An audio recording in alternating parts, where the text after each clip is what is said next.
निवडणुकीच्या अगोदर उद्धव आजारी पडले होते, सर्दी खोकला वगैरे. त्याच्यानंतर मी ताणून धरलं होतं. मग मला सर्दी खोकला आणि ताप बीप सगळं सुरू झालं, अजून चालूच आहे ते. मी काल पण त्यांना म्हटलं होतं मी कसं, मला काय म्हटलं, मला फार बोलता नाही येणार कारण शब्दांवरचे अनुस्वार सर्दीमुळे गेलेत. सोमवार, मंगळवार वगैरे असं सगळं होतं. माझे फॅमिली डॉक्टर आहेत, डॉक्टर यादव म्हणून, मराठी यादव.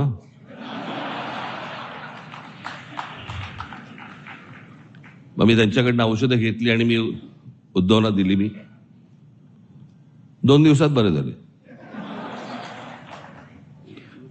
मी औषध घेतोय त्यांच्याकडनं 6 दिवस झाले, अजून काही नाही. मी परवा दिवशी यांना फोन केला, म्हटलं माझ्या डॉक्टरनी पक्ष बदलला की काय आईला.